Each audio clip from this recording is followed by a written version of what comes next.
Ya, Vin, silakan.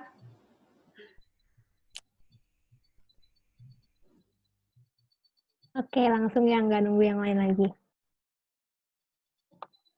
Sambil nunggu yang lain deh. Sambil mulai aja. Nanti kan yang lain pada nyusul. Tadi sih udah pada report sih. Bilangnya katanya mau nyusul. Ya udah, oke mulai ya. Oke. Shalom teman-teman semua. Shalom. Shalom. Ya puji nama Tuhan ya kita bisa berkumpul malam ini di Zoom walaupun harus terhambat laptop gitu. Walaupun ada yang di mana tapi nggak apa-apa. Tujuannya sama untuk ketemu Tuhan, kita mau sama-sama belajar, kita mau sama-sama berdoa. Mari teman-teman sebelum kita masuk lebih dalam lagi, kita siapkan hati kita.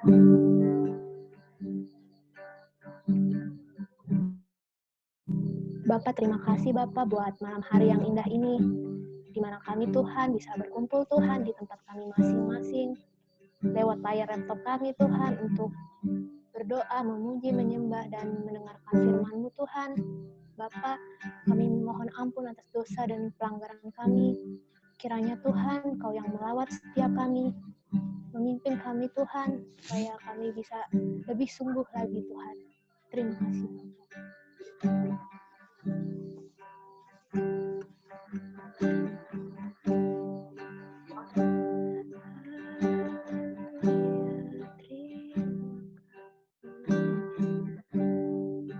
Kami ada karena kasih-Mu Bapa. Terima kasih.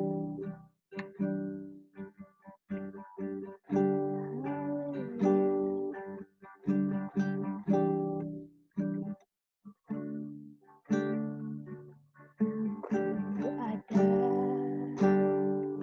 sebab anugerah-Mu.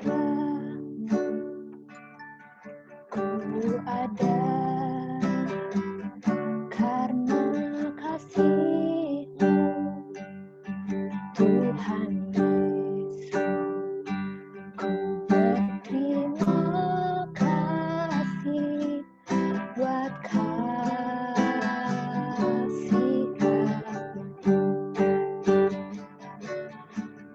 Ku ada sebab anugerah-Mu.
Gue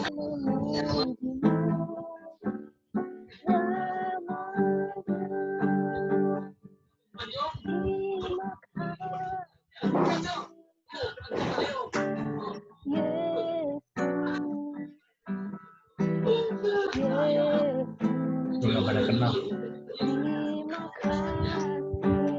Nih ngajakin gue. Oke. Buat hidupku sekarang, ku kan memujimu selamanya. Terima kasih, Yesus, Yesus. Terima kasih anugerahmu.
Yuk mari kita berdoa bersama-sama. Terima kasih Tuhan, terima kasih Bapa, kami bersyukur buat malam hari ini. Sungguh Kau baik, teramat baik dalam hidup kami, sehingga malam hari ini kami anak-anak mudamu boleh berkumpul bersama-sama. Kami rindu bahwa kehidupan kami, setiap kami pribadi, masing-masing pribadi kami berjumpa dengan Engkau, bahwa Engkau yang sanggup mengubah setiap kehidupan kami, Engkau yang sanggup mengubah pola pikir kami, paradigma kami, Tuhan. Terima kasih Tuhan Yesus, waktu di depan kami serahkan ke dalam tangan-Mu, biar Engkau yang beracara di tengah-tengah kami, Bapa. Terima kasih Bapa, terima kasih Yesus, terima kasih Roh Kudus. Kami bersyukur dan berdoa, haleluya. Amin. Ya, shalom semuanya. Ya, ini nambah satu. Shalom. Nambah satu. Shalom. Thank you, Vin, udah melayani PW. Ini nambah satu lagi tadi yang belum perkenalan. Ini ada teman aku, ini ketua komsel juga. Tapi namanya kenapa Tulus sih? Boleh perkenalan dulu? Oh, Boleh mukanya kenalan dulu. nggak usah ditunjukin ya? Boleh sih ditunjukin biar kenal, biar kegantengannya tuh bisa terpancar gitu loh. Nah, Ya, selamat malam teman-teman. Aku temennya Novi. Kenalin, nama aku Hendra Harvia Tulus. Aku kuliah di Universitas Perguruan Swasta di Jakarta, Unkris, Ekonomi. Ya, aku gereja di GB Harapan Baru, Bekasi. Ya, ini salah satu. Ini ketua komsel di Youth juga, tepatnya di Bekasi. Jadi sama kayak Kristo juga, sama kayak Deborah juga. Jadi biar kita bisa join bareng-bareng, biar kita sharingnya juga bisa memberkati satu sama lain ya. Nah, langsung aja kita.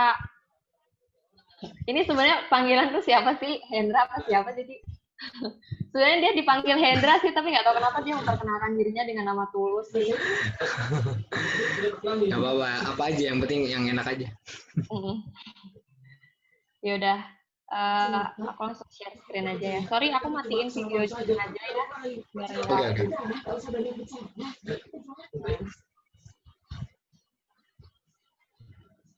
Oke. Dengan segera dimulai. Inilah dia.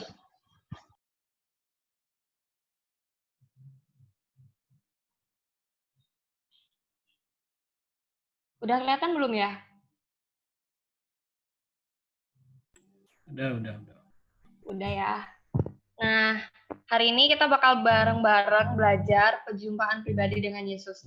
Nah, kalau teman-teman yang udah pernah dapat share video waktu itu, ada videonya, waktu itu aku juga yang bahas sih tentang perjumpaan pribadi dengan Yesus. Itu terdapat di Lukas 19 ayat 1-10. Jadi kita belajar, ini kisahnya Zakheus.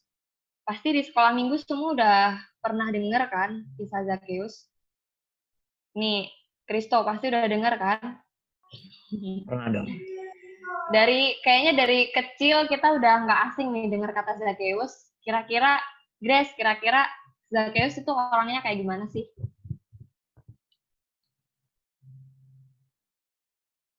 Halo? Yaudah, coba Geo deh. Halo?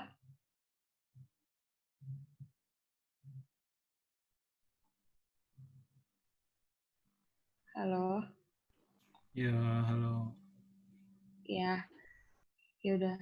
Mungkin suaranya agak ini ya. Suaraku jelas ya. Nah, langsung aja kita belajar tentang perjumpaan pribadi dengan Yesus. Kita belajar dari kisah Zakheus nanti. Nah, ini ada yang kenal nggak? Kira-kira ini tokoh siapa sih? Coba, Vin, ini siapa, Vin?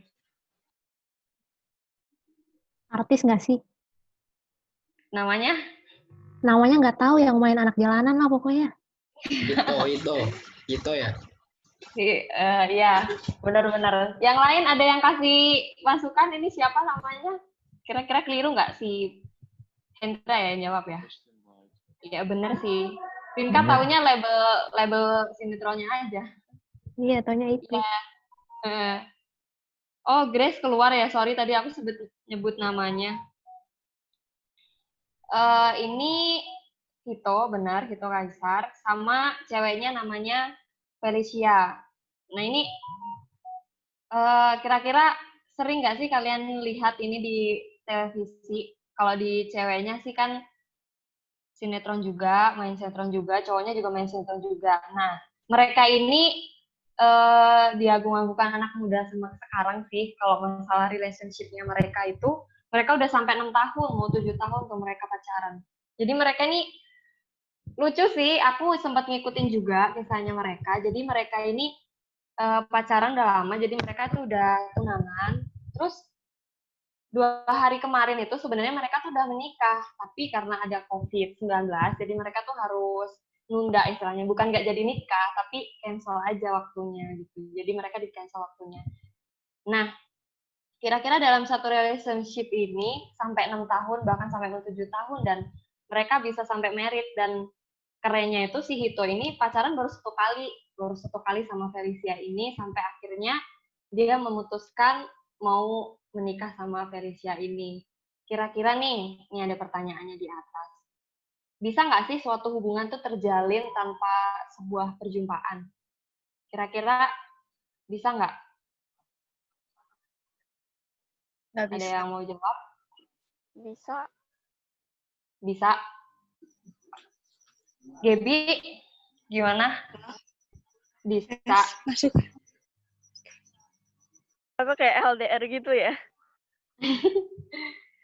Bisa sih LDR, tapi bisa nggak sih kira-kira langsung terjalin itu hubungan, tapi sebelumnya tuh nggak ketemu. Jadi misalnya aku dapet cowok nih via Zoom gitu, tiba-tiba aku dapet pacar, terus aku kenalan lewat Zoom atau lewat chatting, terus tiba-tiba pacaran nih. Kira-kira bisa nggak sih hubungan ideal kayak gitu kira-kira? Kalau bertahan lama sih mungkin nggak bisa ya. Paling buat ini aja ya, buat asik-asik aja ya. Iya. buat temen aja gitu, temen yang nanyain makan atau nanyain udah tidur belum, udah mandi belum gitu ya. Cuma buat teman Jadi chat doang. ya bisa jadi temen chat doang, atau enggak ya jadi ya sekedar melampiaskan cerita kali ya. Nah, kita bakalan belajar tentang sebuah perjumpaan itu gimana sih gitu. Nah, aku percaya sih dari kisah mereka ini, relationship mereka ini, aku sempat baca juga dari kisah mereka itu, mereka ketemu waktu itu ada membintangi iklan gitu sih, bukan sinetron sih, tapi mungkin cinlok situ sih awalnya, sempat lihat, sampai akhirnya si Hito ini jatuh cinta sama Felicia, tapi Felicia ini sempat nolak gitu, dia sempat nolak kamu pacaran sama si Hito, tapi ya entah gimana caranya si Hito, si Felicia akhirnya luluh, jadi mereka pacaran dia sampai sekarang, nikah juga. Nah, kita bakalan belajar, nah kita akan belajar bareng-bareng nih, biar nggak bingung, ini sebenarnya arahnya mau kemana sih gitu. Nah, kita kan ini udah tertera ya dari Lukas 1 ayat 1 sampai 10. Kita bakalan baca bergantian. Nanti langsung urut aja. Aku mulai dari ayat yang pertama, nanti kedua boleh dilanjutin Vinka dan juga seterusnya ya, Vin ya. Kak. Nah, Lukas 1 ayat 1 sampai 10, ayat yang pertama, Yesus masuk ke kota Yeriko dan berjalan terus melintasi kota itu. Langsung, Vin. Di situ ada seorang bernama kepala pemungut cukai dan ia seorang yang kaya. Deborah. Ia berusaha untuk melihat orang apakah Yesus itu, tetapi ia tidak berhasil karena orang banyak sebab badannya pendek. Ya, boleh lanjut lagi, Kristo. Maka beralihlah ia mendahului orang banyak, lalu memanjat pohon ara untuk melihat Yesus yang akan lewat di situ. Hendra, boleh ayat yang kelima. Ketika Yesus sampai ke tempat itu, ia melihat ke atas dan berkata, Zakheus, segera turunlah. Segera turun, sebab hari ini aku harus menumpang di rumahmu.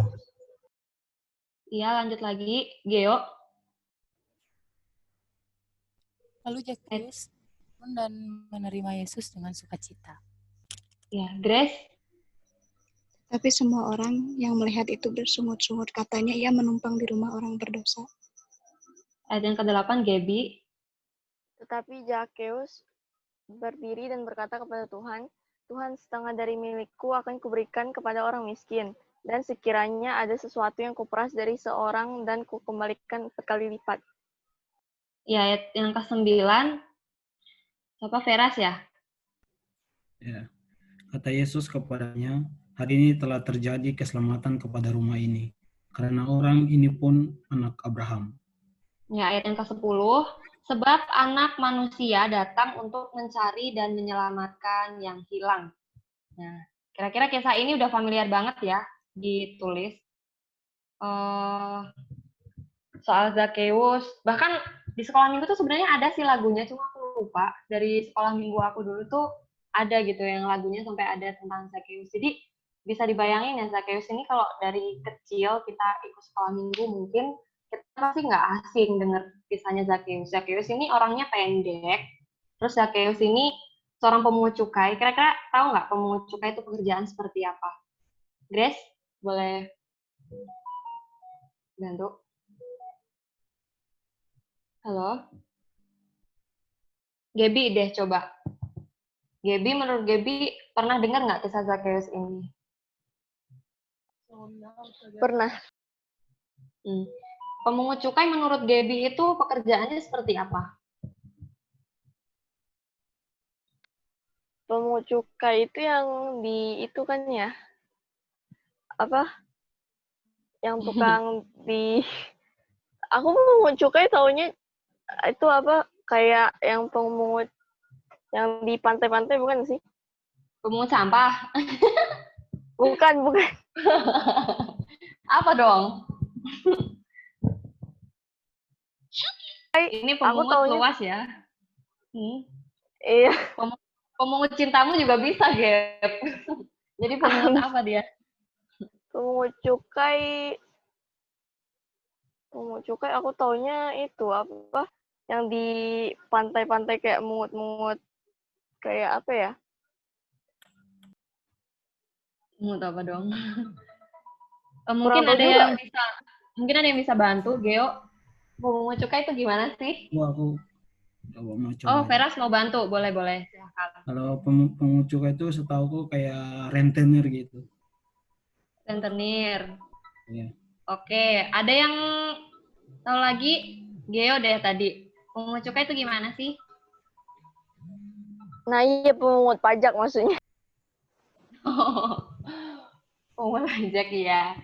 Langsung aja ya dijawab. Nah, pemungut cukai itu seorang pemungut pajak sih. Memang sih di Indonesia juga kan ada pajak ya. Pajak orang kerja, pajak perusahaan, semuanya punya pajak gitu. Tapi pemungut cukai ini dikenal waktu zaman Yesus dulu itu dikenal dengan pemungut cukai itu seorang yang memungut pajak tapi nggak kira-kira tuh. Jadi misalnya pajaknya harusnya 10%, dia bisa naikin jadi 20-40% gitu. Jadi bisa dibayangin dong kekayaannya dia itu dihasilkan dengan cara bagaimana. Bisa kebayang nggak? Gaby bisa kebayang nggak? Apanya tuh? Bisa kebayang nggak misalnya seorang pemungut pajak, dia tuh harusnya cuma mungut 10% nih jatahnya, tapi dia mungut sampai 20%, 30%, 40% kesuka-suka dia gitu.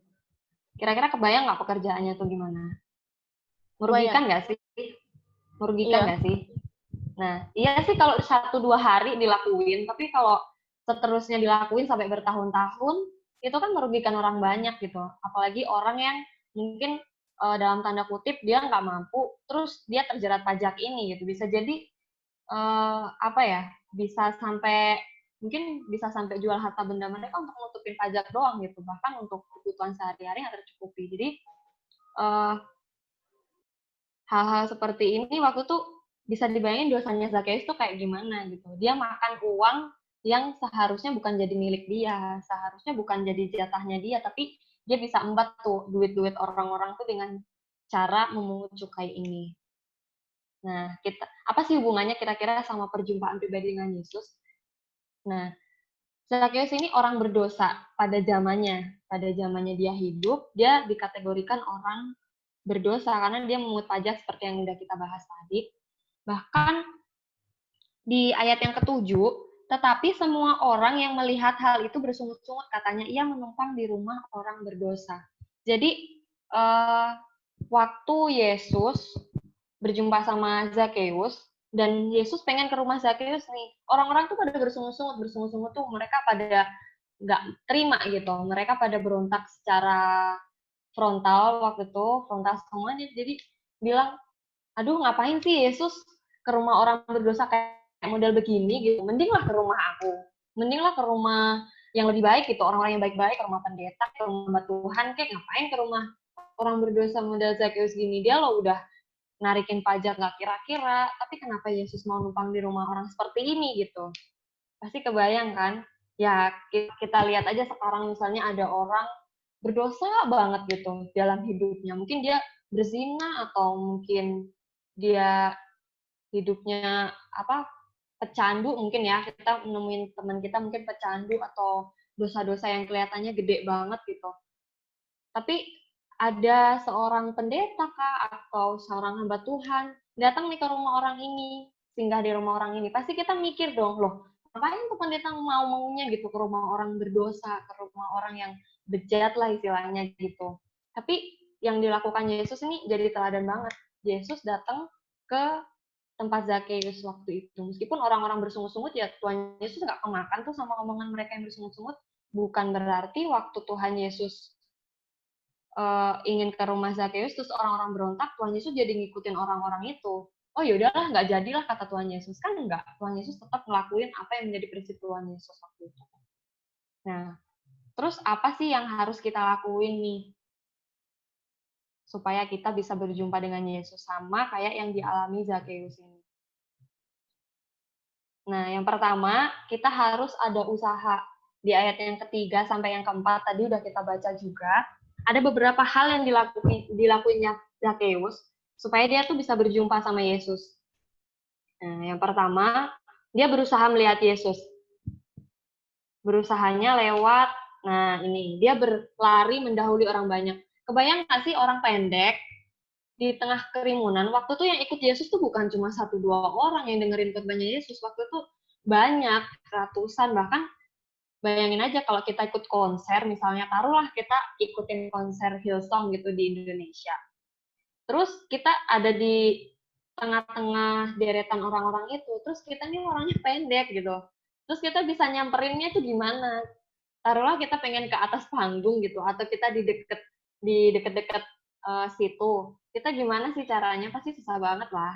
Pasti harus mengorbankan segala cara supaya kita bisa bertemu idol-idol yang kita sukai itu misalnya. Kira-kira di sini punya idola nggak sih? Gaby punya idola? Dulu ada. K-pop? Tapi, ya tapi udah nggak terlalu sih. Nggak terlalu, tapi sempet ya. Iya. Grace punya idola? Oh, Grace di mana ya? Nggak masuk lagi ya? Punya ya? Kebayang nggak sih idola kamu yang kamu pengen ketemu dari zaman dulu nih, dari zaman lahir bayi umur 1 bulan, istilahnya umur 1 bulan udah punya idola. Terus ketemu nih udah usianya Grace sekarang berapa ya? 16.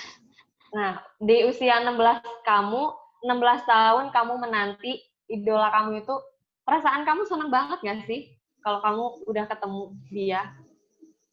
Iya.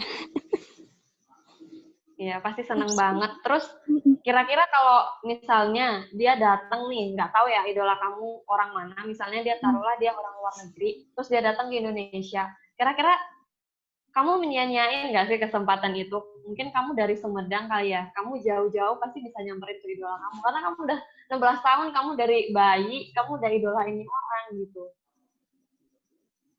Iya, pasti kayak ada misalnya ada konsernya, kalau ada uang mah datang gitu. Kalau nggak ada uang gimana dong? Tapi jangan sampai menghalalkan segala cara juga buat nonton kayak gitu. Nanti jual segala macam yang ada di rumah nih dimarahin sama nyokap-nyokapnya. Nah, Zakheus ini berlari mendahului orang banyak. Terus dia memanjat pohon ara. Nih, di sini ada gambarnya, kelihatan kan? Ada gambar pohon ara. Ini gambar pohon ara yang ada di Israel waktu itu. Waktu itu yang dipanjat Zakheus, jadi pohon ini masih ada, masih hidup sampai sekarang. Lagian kan pohon ara juga hidup bertahun-tahun kan kuat. Jadi waktu itu Zakheus manjat pohon ara. Bayangin aja kalau pendek, terus dia ngusahain harus naik di pohon ara, gimana tuh caranya coba? Pinka, kalau kamu misalnya kamu pengen naik di paling atas gitu, kira-kira kesulitan nggak sih untuk seorang Pinka naik manjat-manjat kayak gitu? Sulit lah, Kak. Dan waktu itu pasti kalau udah ketemu, kepikiran nggak sih kamu cari tangga dulu, atau kamu suruh orang gendong kamu, kepikiran nggak sih sampai kayak gitu? Cari tangga mungkin. Di kondisi orang banyak itu masih sempat cari tangga? Kalau nggak sempet ya udah manjat. Maksa aja lah ya? Maksa, iya.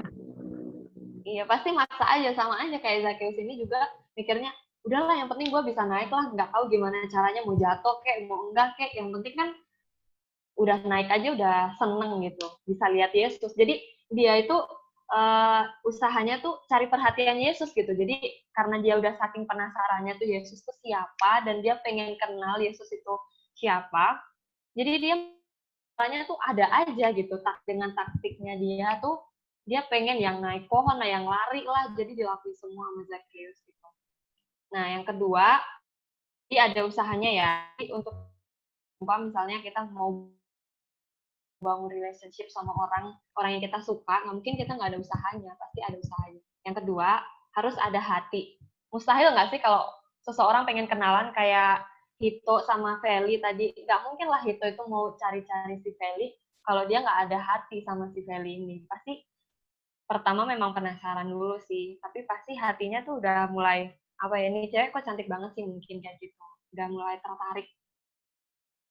Nah, di ayat yang ke-5 sampai 6 tadi, jadi karena usaha Zakheus tadi, akhirnya Yesus melihat Zakheus nih. Langsung aja, Yesus juga ingin menumpang di rumah Zakheus yang udah kita bahas. Ini respon dari Yesusnya. Gimana respon dari Zakheusnya? Yang pertama, waktu Yesus ingin melihat Zakheus nih responnya langsung turun dari pohon. Gimana sih orang naiknya aja susah banget, turun dengan apa ya, dengan kesungguhan hatinya dia lah, dia pengen cepet-cepet gitu, pengen cepet-cepet turun, ini Yesus yang gue tunggu-tunggu nih gitu. Jadi dia dengan spontan dia langsung turun dari pohon ara ya. Terus yang kedua responnya Zakheus menerima Yesus dengan sukacita. Jadi Yesus ingin menumpang di rumah Zakheus, itu responnya dari Yesus. Terus Zakheus meresponi menerima Yesus dengan sukacita. Sorry, ini typo, sebenarnya sukacita sih, tapi nggak ngerti nulisnya jadi huruf C. Jadi Zakheus menerima Yesus dengan sukacita. Kalau kita lihat, sukacita itu salah satu dari buah roh, dan sukacita itu nggak mudah gitu didapatkan, itu nggak mudah. Jadi ketika dia bisa sukacita dengan orang yang dia udah incer dari tadi, udah bikin dia penasaran dari kapan tahu gitu, pasti Zakheus ini sebelum ketemu hari itu, pasti sebelum-sebelumnya dia udah denger tuh tentang Yesus, sampai akhirnya dia bisa penasaran dan dia bisa berusaha untuk cari Yesus, dan dia juga bisa sampai sukacita banget tuh menerima Yesus, bisa mau ke rumah Zakheus. Karena kan lucu aja gitu, Yesus tiba-tiba mau datang ke rumah Zakheus, kalau nggak ada sebabnya tuh nggak mungkin. Pasti Yesus pun mengenal gitu hati Zakheus ini. Pasti Zakheus itu sungguh-sungguh banget pengen ketemu Yesus. Jadi sama kayak Feli waktu menerima Hito Kaisar jadi pacarnya, meskipun Feli awalnya nggak mau, pastilah ada sesuatu cara yang dilakukan sama Hito tuh nggak nyerah. Dia tuh pasti nggak nyerah untuk dapetin hatinya si Feli. Sampai akhirnya Felicia ini bisa jatuh hati sama Hito Kaisar, dan hubungan mereka bisa bertahan sampai sekarang. Itu aja manusia gitu, manusia dari relationship yang kita lihat dari saat ini. Gimana kalau di zaman dulu Yesus yang kita tahu notabene adalah Tuhan, gimana sih, mustahil banget kalau Yesus tuh nggak ngerti hatinya Zakheus. Pasti Yesus dengan detail tahu hatinya Zakheus, kesungguhan hati Zakheus. Jadi kita kalau benar-benar rindu untuk berjumpa sama Yesus, kita sebenarnya tuh nggak perlu takut gitu. Kita nggak perlu takut, ih Yesus nanti dengar gue nggak ya? Kalau gue doa, kira-kira dijawab nggak sih? Kira-kira dengan keberdosaan gue kayak gini, Yesus mau nggak sih menerima gue sebagai anaknya, istilahnya gitu. Tapi enggak yang dilakukan Yesus dan Zakheus ini, Zakheus optimis banget. Dia hatinya sungguh-sungguh banget buat mau ketemu sama Yesus, sampai akhirnya Yesus ngeresponin tuh. Padahal Zakheus kan baru naik di atas pohon doang, dia belum sampai ngomong gitu. Bahkan kayaknya kalau dia teriak-teriak pun nggak kedengeran kali, itu kan orang banyak. Nah, ini yang kedua, harus ada hati. Terus yang ketiga, nah, poin yang penting juga ini ada perubahan. Jadi setiap orang yang udah ketemu Yesus, bisa dipastiin sebenarnya kehidupannya tuh ada perubahan. Dari caranya dia ngomong, dari caranya dia bersikap, ngambil keputusan, itu pasti ada bedanya gitu dari orang-orang yang belum mengenal Yesus. Contoh kecil aja lah.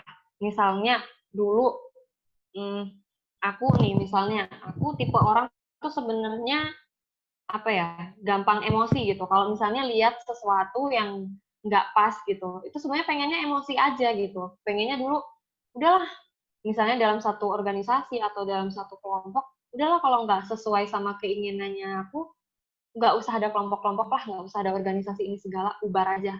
Itu dulu. Jadi itu dulu aku. Nah, jadi aku menyadari waktu aku belum berjumpa sama Yesus, hal-hal kecil seperti itu, perilakuku tuh ternyata nggak baik gitu. Dan tentunya nggak sesuai firman Tuhan dong. Tiba-tiba kita emosi begitu aja tanpa sebab kan nggak lucu juga gitu. Tapi ketika kita sudah menerima Yesus nih, kita sudah berjumpa secara pribadi nih, bukan secara bersama-sama, pribadi kita memastikan pribadi kita ketemu sama Yesus. Pastilah ada perubahan.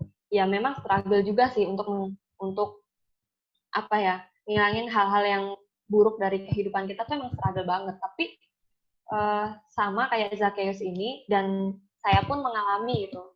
Saya pun mengalami waktu dulu kayaknya nggak respect banget sama orang-orang yang kerjanya kayaknya nggak benar dalam satu kelompok itu. Jadi kayaknya udahlah nggak usah ada kelompok ini, nggak usah ada organisasi ini, kayaknya bubar aja gitu. Tapi sekarang dengan perjumpaan pribadi dengan Yesus itu, saya pun sadar gitu, saya pun harus belajar untuk beradaptasi dengan lingkungan-lingkungan seperti ini gitu. Jadi saya harus belajar fleksibel, harus belajar mengerti orang lain, memahami kelemahan orang lain. Jadi itu pelajaran hidup yang sangat berarti gitu, perubahan hidup yang kita harus lakukan, karena kita percaya Yesus nggak bisa sekonyong-konyong percaya-percaya doang gitu.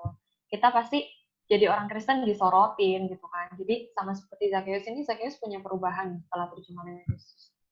Di ayat yang ke-8 sampai ke-9 tadi, kita udah baca juga. Perubahan apa sih yang dialami sama Zakheus? Yang pertama, dia menyadari kesalahan. Itu penting.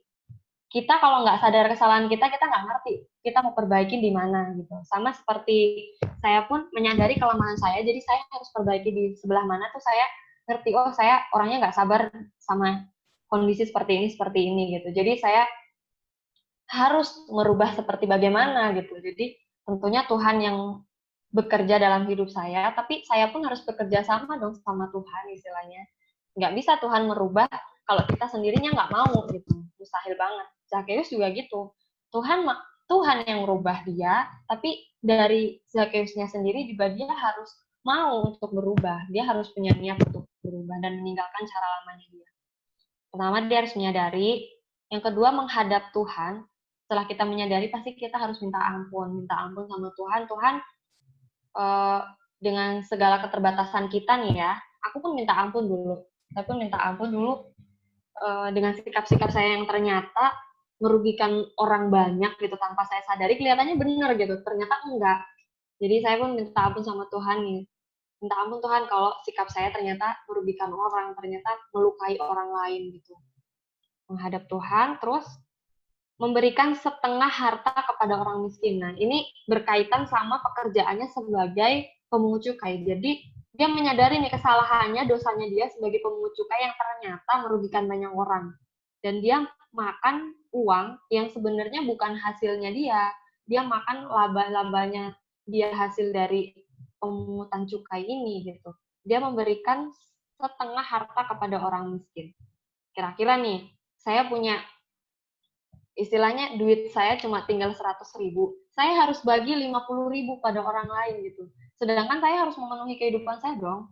50.000 doang buat apa gitu, istilahnya gitu. Tapi waktu itu kan Zacchaeus pasti kekayaannya juga banyak, hasil dari pemungutan cukai itu. Dia memberikan setengah hartanya gitu. Jadi dia tinggal punya setengah. Tapi yang lebih kerennya lagi ini, mengembalikan 4 kali lipat harta yang diperas dari orang lain. Bayangin aja, 4 kali lipat. Bukan main-main, bukan cuma 2 kali lipat atau ngembaliin istilahnya duitnya yang diambil 100.000 ya dibalikin 100.000, enggak. Dia ngambil uang 100.000 dari orang lain, tapi dia balikin 400.000, bayangin aja. Dia pasti rugi dong. Nah, ini orang kalau belum percaya Yesus, belum berjumpa sama Yesus secara pribadi, kayaknya tuh mustahil banget deh. Mustahil banget seseorang ini bisa ngelakuin ini. Harta tuh diperoleh tuh nggak mudah, men, gitu. Nggak mudah. Bahkan hartanya sendiri yang diperoleh baik-baik kan kayaknya juga ikut terdonasikan ke orang-orang ini. Karena dia balikin aja setengah harta buat orang miskin. Terus dia balikin juga 4 kali lipat gitu. Berapa puluh duit yang dia buang-buang untuk orang itu gitu istilahnya. Kalau orang nggak percaya Tuhan, istilahnya kalau cuma setengah-setengah, aduh, ntar aja lah balikinnya, yang penting kan gue udah minta maaf sama Tuhan. Jadi pengampunan itu, jadi kita harus minta maaf juga sama Tuhan, tapi kita juga harus ikutin konsekuensi itu, konsekuensi dari dosa yang udah kita lakuin, dari kesalahan yang udah pernah kita lakuin, sama kayak Zacchaeus ini. Jadi di hadapan Tuhannya benar, di hadapan sesamanya juga benar, itu namanya perubahan.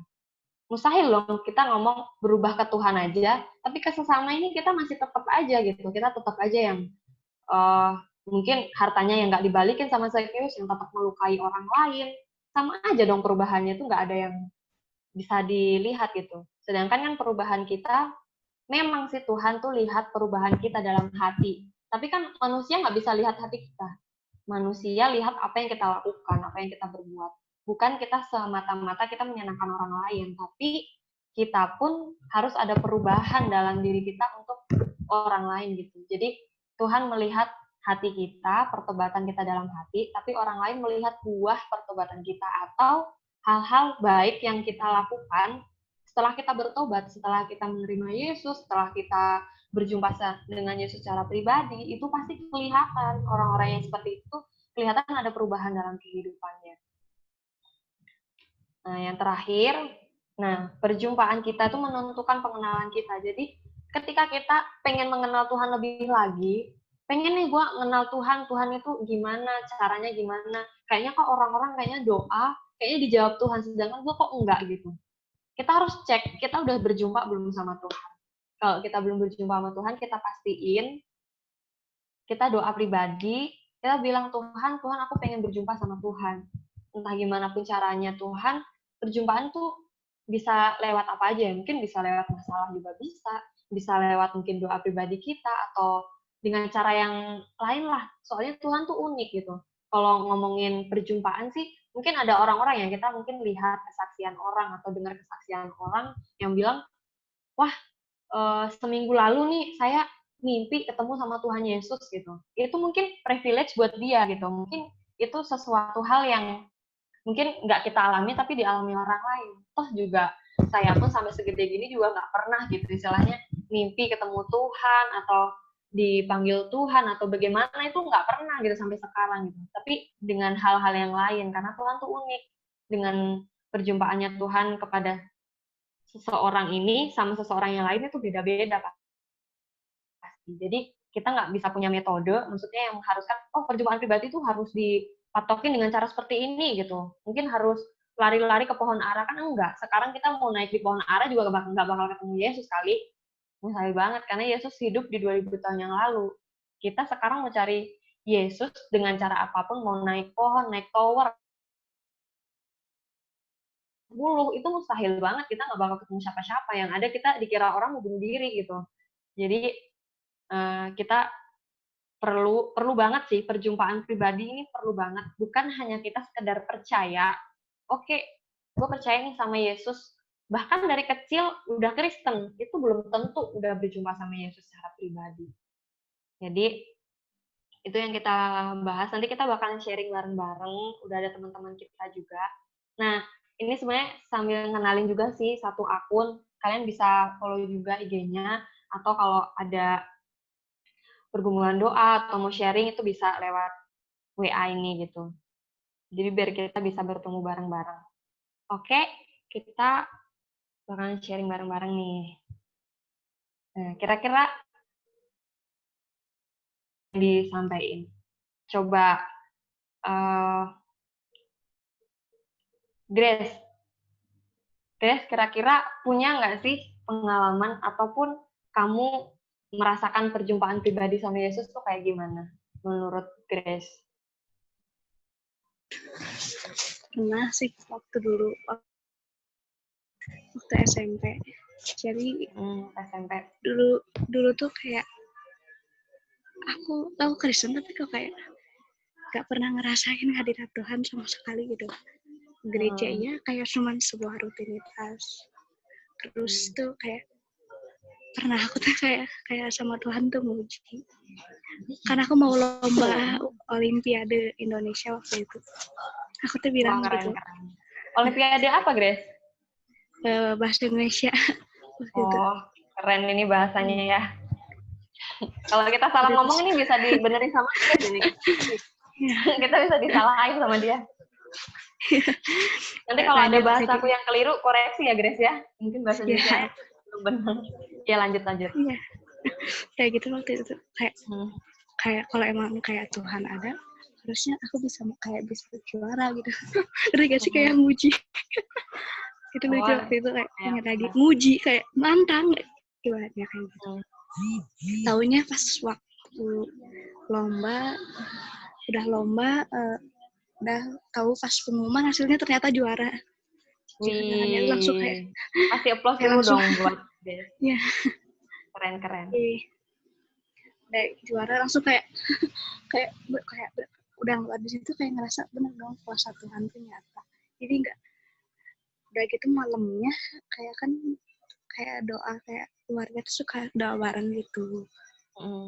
Udah gitu teh ya di situ teh baru yang pertama kali ngerasain gimana damainya kalau pas doa itu. Ngerasain suatu yang beda. Terus benar-benar damai, nggak tahu pokoknya adem. Sampai kalau nangis itu ada sejam nggak berhenti di situ. Tapi kamu nyediain ember nggak, Grace? sampai 1 ember nggak nangisnya? Enggak. Enggak ya? Oke. Pengalaman hebat banget ya. Jadi keluarga kamu akhirnya bisa ngerasain hadirat Tuhan semua ya? Iya, ngerasain.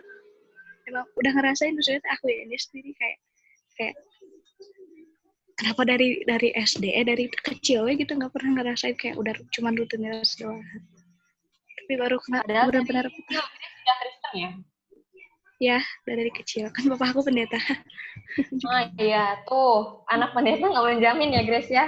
Iya. Itu pribadi. Kan ya. Benar.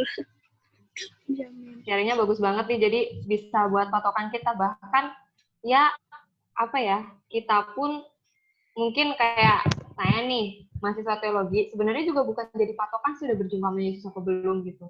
Teori sih oke gitu, tapi kalau kita nggak ngalamin pribadi kita berjumpa sama Yesus, kayaknya mustahil guys. Coba Kak Kristo mungkin bisa kasih sharingnya atau mungkin nanggepin yang Grace tadi. Enggak, yang lain dulu nih biar bisa dengar variasi cerita yang beda-beda. Oh mau yang lain dulu, oke. Veras coba gimana Veras? Aku sih baru kenal ya Veras. Jadi baru tahu juga. Nggak apa-apa kita sharing. Halo Veras. Ya halo. Ya. Gimana pengalaman Veras nih sama perjumpaan sama Yesus? Oh iya. Jadi pengalamanku kayaknya sama aja sih kayak tadi Grace juga sih, tapi kalau aku sih dari SMP juga kan hanya terlahir juga di keluarga yang memang dari kecil udah Kristen gitu kan. Jadi waktu kecil itu ya ke gereja ya sekolah minggu gitu kan. Tapi setelah itu SD sampai SMP gitu kan. Nah, pas aku SMP, nah itu baru kayak aku pernah dengar pendetaku khotbah gitu kan. Kayak khotbahnya itu kayak sama dengan perjalanan hidupku gitu. Terus aku mulai berpikir gitu, kayak aku udah hidup lama kayak gini tapi nggak pernah merasakan kehadiran Tuhan, kayak benar-benar kayak aku dengan Tuhan itu kayak punya hubungan yang intim itu nggak pernah gitu. Nah dari situ aku mulai mendekatkan diri tuh sama kayak pengasuh gitu kan, pengasuh sekolah minggu sama pendeta-pendeta juga kan, nah gitu. Jadi kayak mulai mendekatkan diri lah, mulai ke gereja kayak gitu. Terus dari situ pas aku naik SMA ikut katekisasi, nah dari situlah terus aku mulai mendalami itu. Akhirnya kayak mulai membangun relasi dengan Tuhan gitulah, mulai saat teduh gitu kan, sebelum tidur saat teduh. Nah akhirnya di situ aku baru merasakan gitu, oh ternyata kalau kita dekat sama Tuhan itu kayak gini, semua masalah itu kayak benar-benar kita bawa sama Tuhan itu kayak hidup itu rasa kayak tenang gitu, enak gitu. Jadi apapun yang kita jalani dalam hidup itu kayak rasanya kayak oke, fine-fine aja gitu, aku punya Tuhan gitu. Jadi aku serahin semua aja ke Tuhan gitu kan. Ya pokoknya aku berusaha lah, ya nanti hasilnya serahin aja sama Tuhan gitu.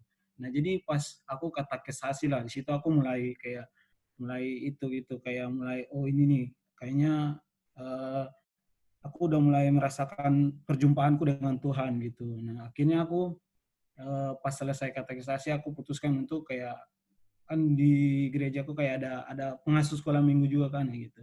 Akhirnya aku ajukan diri lah gitu untuk mau ngajar sekolah minggu, tapi buat kayak anak-anak SD sama SMP aja gitu. Itu sih perjumpaanku sama Tuhan gitu. Oke, ini keren juga ya, dari pengajaran katekisasi ya. Nah ini ada request nih dari mungkin mau ngomong dulu nih Kak Hendra atau Kak Tulus. Dia tadi udah izin katanya mau itu ada acara habis ini. Iya. Boleh Kak Hendra kasih, tapi wajahnya dilihatin dong. Oh, bentar, gelap. Oke. Ya. Silakan Kak Hendra. Oke, teman-teman. Nah, gitu kan cakep lu. Aduh.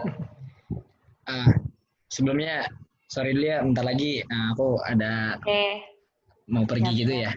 Tapi next join lagi ya. Iya. Tadi menarik banget sih temanya tentang perjumpaan dengan Yesus gitu.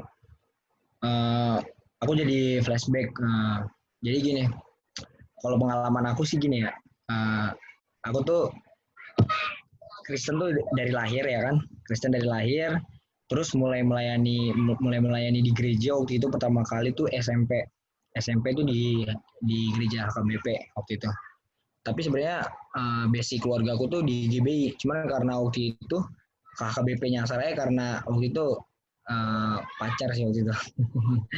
Agak gini sih, agak alasannya tuh agak gini, agak kurang ini. Cuman waktu itu karena pindah akhirnya ke HKBP aku sendiri doang. Dari situ aku melayani di HKBP tuh dari kelas SMP kelas 2 sampai bertahun-tahun, 3 tahun aku main gitar. Tapi hanya sekedar hanya sekedar saat aku dapat jadwal melayani udah gitu doang, rutinitas lah, kayak misalnya aku anggap tuh rutinitas. Nah, baca Alkitab ya udah hanya sekedar baca ya udah, misalnya kayak contoh kejadian aku baca gitu. Nah, sampai suatu ketika aku ingat banget waktu itu ada kayak get camp gitu dari temen aku SMP SMA 4. Nah, iming-imingnya sih gini waktu itu. Mau nggak ikut gitu? Mau ikut kemana? Ini ada kayak get camp gitu. Habis itu iming-iming ini mereka tuh menawarkannya dengan gratis gitu. Jadi tanpa biaya gitu. Jadi kita di puncak 3 hari di Bogor, tapi nggak usah dipungut biaya. Yang penting kalau emang mau. Nah, waktu itu sih mikirnya kayak itu saat itu tuh dari kelas SMA kelas 2 mau ke kelas 3. Jadi 2016 lah, sekitar 2016. Pertengahan itu. Nah, terus ikutlah tuh ke Get Camp itu tuh. Tiba-tiba di situ aku nggak tahu tuh sama sekali, belum tahu sama sekali orang-orang tuh kayak siapa aja gitu. Tiba-tiba aku ketemu tuh sama aku sebutin kayak namanya Kak Raditya Loan ya. Raditya Oloan. Aku di situ ketemu sama teman-temannya juga, Kak Ferry, pokoknya banyak deh, ada 6 orang gitu. Tapi aku dapatnya sama Kak Radit. Nah, 3 hari itu tuh, 3 hari, di hari pertama tuh, bahkan aku mau kasih tahu bahwa waktu aku main gitar di gerejaku yang lama tuh, aku masih, kalau misalnya sekolah tuh kadang ngerokok, pasti aku tuh masih ngerokok gitu loh, maksudnya nyoba ngerokok gitu loh. Nah, pada saat itu 2016, aku ingat banget tuh, di ini sama Kak Radit, dia simpel banget sih nanyanya. Jadi aku sharing sama dia. Nah, dia simpel banget nih. Kamu kenal nggak sih sama yang kamu layani itu, digituin. Langsung kayak aku tuh kayak, kamu kenal nggak sih gitu, digituin. Simpel banget itu kata-katanya. Nah, itu ya udah aku keluarin semuanya, aku kasih tahu, maksudnya jadi kepahitan semua akar-akar ini aku ini akhirnya di perlahan-lahan tuh Kak Radit bantu. Dan kalau aku pribadi semenjak dari situ, aku ketemu perjumpaan tuh pada saat, nah setelah aku didoain dan kita semua sama-sama lepas, aku ngeluarin semuanya, artinya aku mengakui semuanya gitu.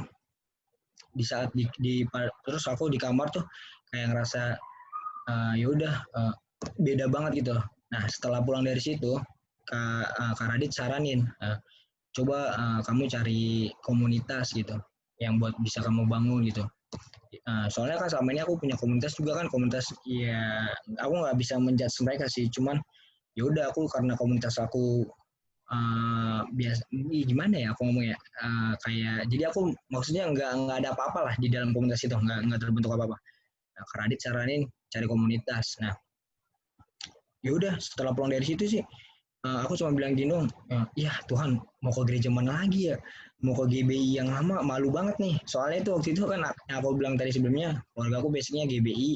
Jadi tuh GBI keluarga aku sama HKBP itu samping-sampingan. Jadi tuh kadang anak GBI itu ngeliatin aku, loh, kok adanya di GBI, kakaknya di HKBP gitu. Nah, aku kan mau balik situ kan malu banget. Akhirnya aku cuma bilang ke Tuhan dong, Tuhan, kasih aku komunitas dong digituin. Aku bilang gitu. Iya, berbulan-bulan aku jadi ya, aku coba keluar dari HKBP, tapi aku jadi gereja-gereja yang di mall-mall gitu, yang pulang pergi doang. Tapi aku bilang, Tuhan, cariin aku komunitas. Sampai ketiga, kita semua tuh, aku sekeluarga pindah rumah di daerah Cakung. Akhirnya ketemulah nih namanya gereja GBI Harapan Baru. Di situ ada komunitas, di situ aku ketemu sama adalah kakak rohani yang aku jadiin sekarang. Di situ aku diajar dibentuk gitu. Nah, ya itu lumayan menarik sih tadi temanya tentang perjumpaan.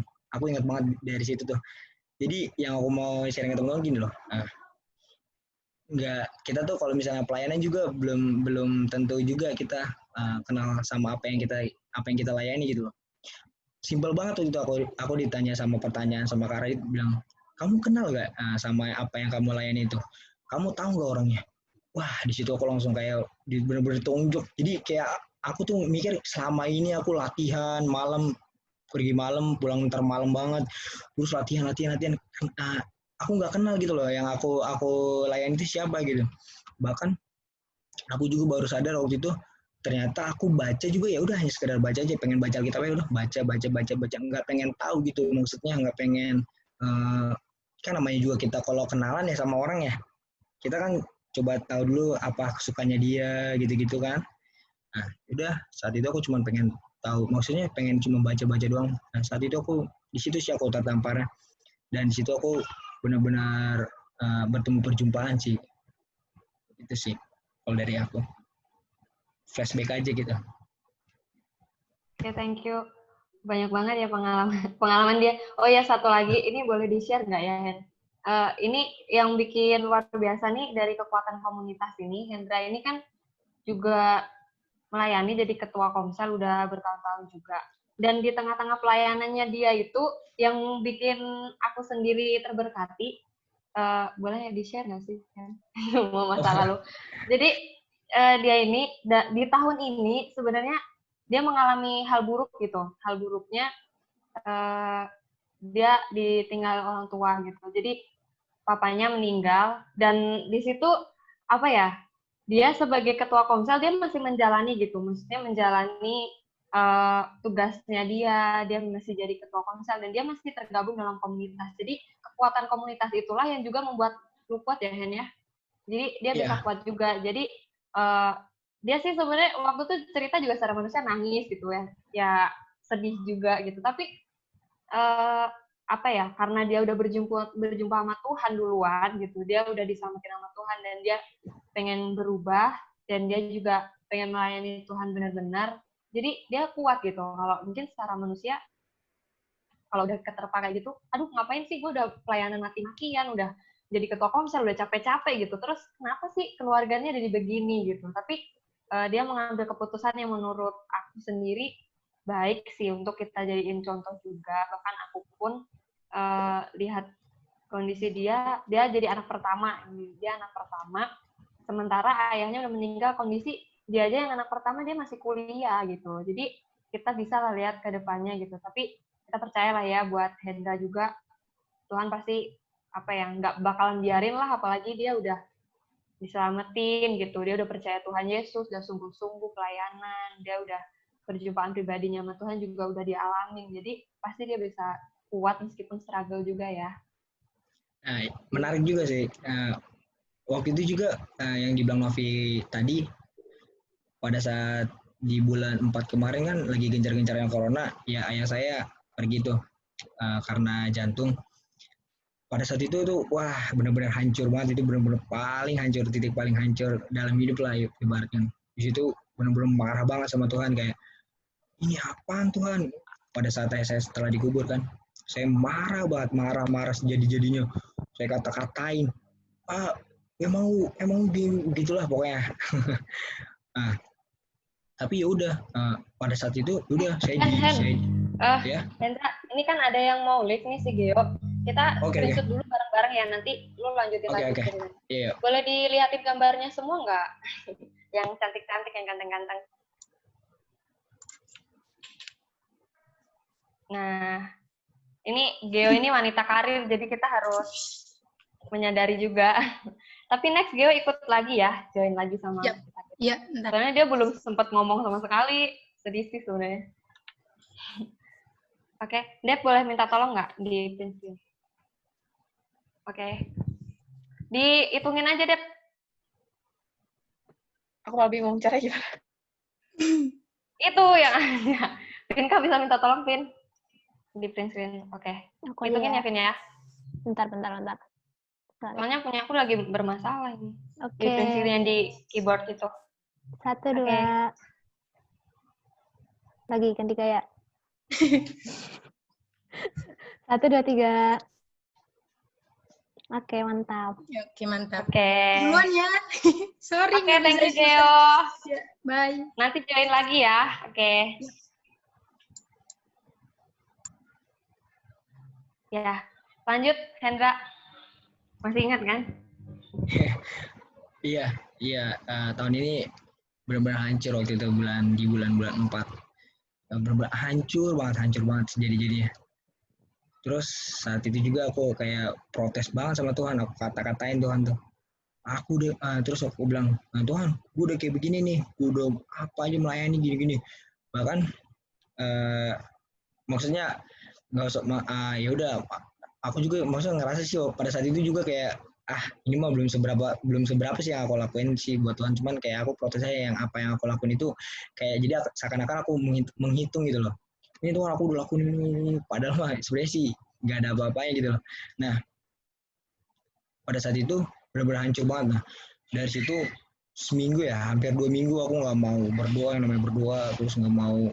Terus sampai pada saat itu juga aku sempat ini kakak ketua di komunitas saya itu kakak kelasnya Kak si Novi ya, Kak Nando.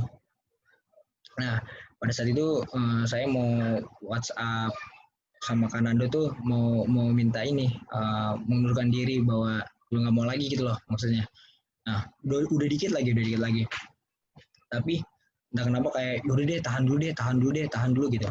Yaudah tapi tahan dulu, tapi nggak bukan berarti berdamai gitu loh. Nah, pada berdua minggu 2 minggu lewat lah 2 minggu. Terus nonton di YouTube tuh ininya Daniel Mananta sama siapa ya gitu podcastnya gitu loh. Padahal podcastnya sih podcast ini bahas tentang COVID gitu. Cuman yang makin lamanya mereka malah jadi ke ininya mereka ke intiman mereka sama Tuhan gitu loh. Dimana saat mereka keadaannya nggak enak, tapi mereka kasih tahu di situ loh. Dan pada saat aku lagi nonton itu kayak langsung wah ini aku udah salah banget nih, aku udah salah jalan banget. Akhirnya di situ lagi di awal-awal bulan 5 kemarin aku titik balik aku tuh kayak aku juga minta dukungan pada saat itu sama komunitas aku, tolong bantuin gitu. Pada saat itu juga komunitasku selalu support, selalu kayak ini selalu kasih masukan gitu. Dan di situ aku perlahan bangkit gitu sih. Jadi penting juga sih bagi aku komunitas gitu loh. Iya itu. Iya sih, memang penting banget. Jadi waktu aku lihat Hendra juga sebenarnya, aduh nih anak kuat sih gitu. Tanpa tahu sebenarnya struggle-nya dia pasti struggle banget kan. Pasti struggle banget lah, udah mau mundur pelayanan, udah segala macam gitu. Tapi akhirnya toh dia dikuatin lagi sama Tuhan, sama komunitas, itu juga penting. Nah, lanjut yang lain. Hendra udah mau live, kalau live nanti nggak apa-apa, kalau mau live aja. Iya, aku live duluan ya. Nggak apa-apa ya teman-teman. Nggak apa, nanti lain kali join lagi ya. Okay. Thank you buat sharingnya, memberkati banget. Iya. Okay, God bless Hendra, tulus.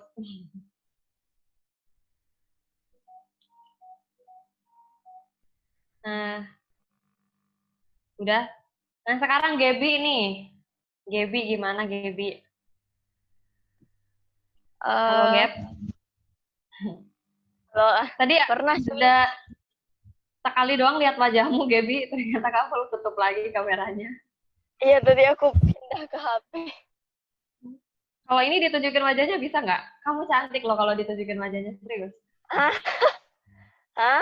Nggak usah kali. Ya udah, oke, lanjut. Aku kan memang awalnya Buddha. Terus kenal sama Kristus waktu itu SMP ya waktu itu. Dikenalin dari channel. Tahun berapa ya, Ci? SMP kelas SMP. Kelas 1 atau kelas 2? Kelas 1 deh kayaknya. Memang dari kecil aku sama Ciana kan di SD Katolik kan. Nah, tapi waktu itu kita ngomongin tentang Tuhan Yesus waktu tahun berapa itu, SMP kelas 1. Nah, dari situ aku ngikutin Kristus. Nah, awalnya memang bersukacita. Tapi waktu udah kuliah kan karena sibuk gitu, terus lebih fokus ke kuliah, aku ngerasa mulai ngejauh dari Tuhan memang ngerasanya. Jadi kayak kalau ke gereja itu kayak hanya rutinitas gitu aja gitu. Tapi memang kuasa Tuhan itu besar sih. Aku benar-benar dipanggil Tuhan atau mencari Tuhannya itu waktu di karantina ini.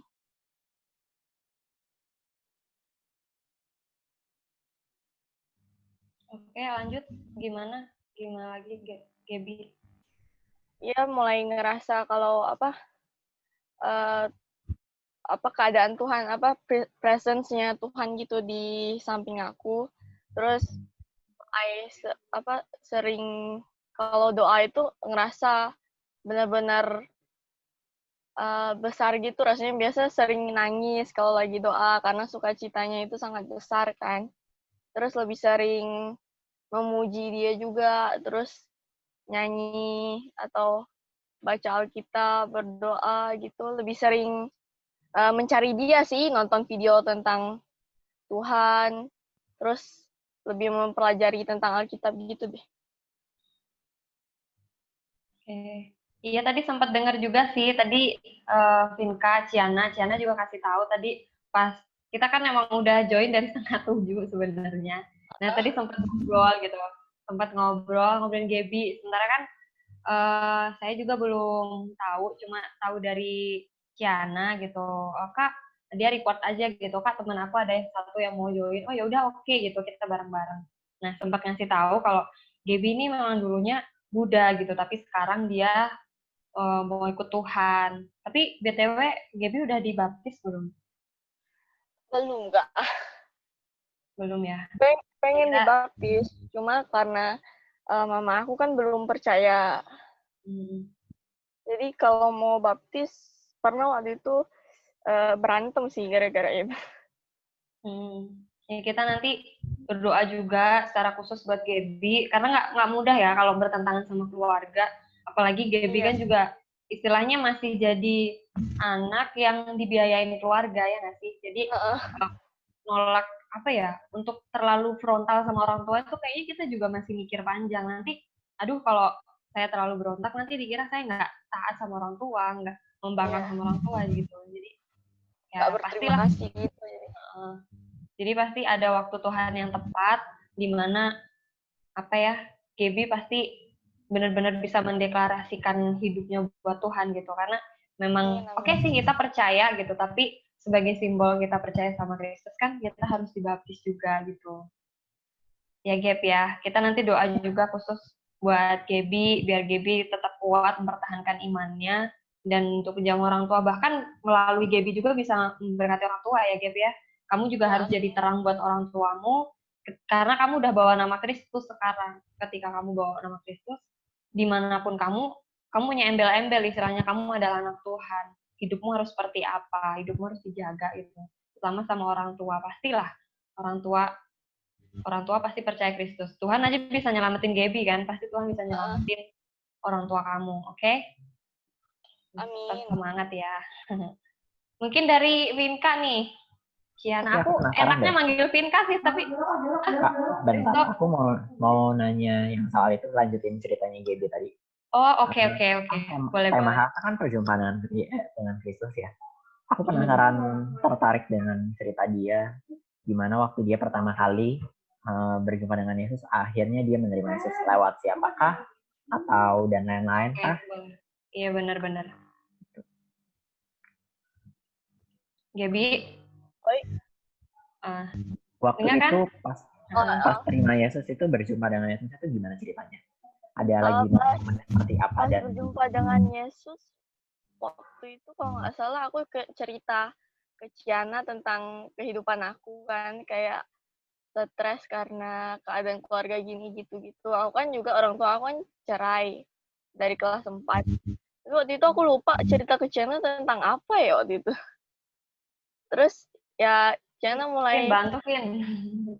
Rada lupa juga, Gap, gimana ya? Ya udah lama pokoknya, iya, pokoknya sebenarnya udah dari SD kayak ada hubungan gitu kan, kayak kita kan ada sekolah dari TK juga ya, pokoknya udah dari zaman sekolah minggu kan, kayak suka dapet hadiah. Nah awalnya tuh kayak suka nanya-nanya sekolah minggu apa tuh gimana, nah terus lanjut ke SMP gitu. Lupa juga ceritanya gimana pastinya. Soalnya kita kan sekolahnya Katolik kan, jadi belajar tentang Tuhan Yesus. Iya, jadi udah ada gambaran dikit lah ya. Meskipun sebenarnya beda juga ya Kristenan sama Katolik itu. Berarti momen pas lagi terima Yesusnya itu lewat siapa? Lewat Ciana sih, waktu Ciana aku cerita tentang kehidupan, Ciana ngeceritain tentang Tuhan Yesus, terus aku nangis waktu itu tahu kalau Tuhan Yesus itu sayang sama aku. Masalah aku ini bukan apa-apa, bisa ditangani sama Tuhan Yesus gitu. Kira-kira Gaby udah ini belum, maksudnya doa secara khusus, maksudnya mengundang Yesus itu dalam hati gitu, maksudnya apa ya, untuk menguasai hidupmu, misalnya ya itulah undang Yesus. Pernah terungkap nggak dari mulut Gaby untuk berdoa? Atau ada yang nuntun gitu? Pernah waktu itu waktu setelah Ciana cerita, aku mulai doa ke Tuhan Yesus sih, terus Ciana juga ada kasih aku Alkitab kan. Waktu itu dari Alkitab itu, terus mulai cari-cari tahu tentang Tuhan Yesus. Terus mulai ke gereja juga. Waktu itu ikut Cena ke gereja. Oh, sempat ikut. Tapi waktu ikut ke gereja itu sama mama nggak apa-apa? Awalnya sih nggak dibolehin kan, tapi karena sekolah kita Katolik, jadi mama aku itu kayak, oh mungkin dari sekolah gitu. Itu juga masih kayak pas ada event tertentu aja nggak sih, kayak cuma Natal sama Paskah. Nah,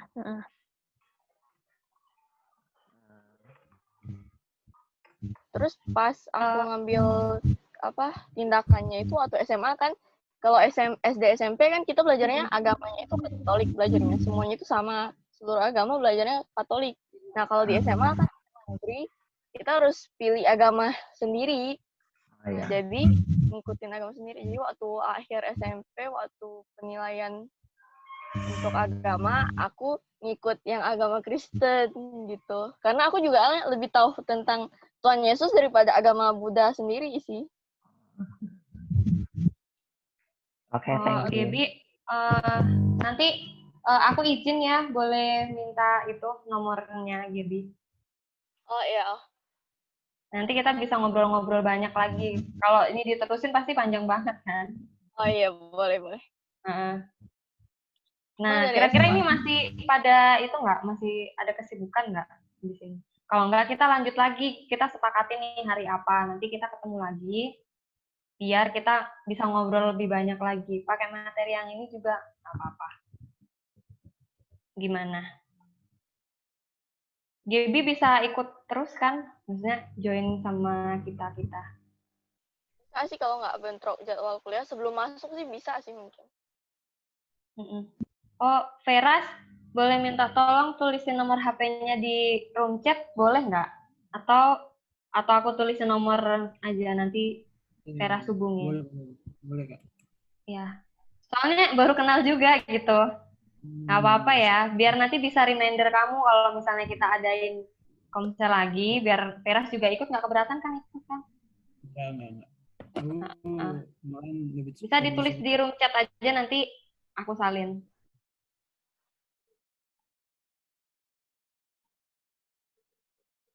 Halo?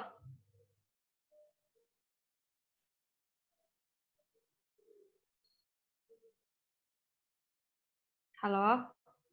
Veras? Iya Kak, nanti aku ketik di room chat ya. Oke. Nah, berhubung saya menghargai waktu kalian juga, jadi ini tadi sebenarnya nggak tahu sih kalau bakalan kayak gini. Banyak juga yang share tentang pengalaman pribadinya. Pasti kita bakalan lanjut lagi. Kan banyak juga yang belum ngomong kayak oke.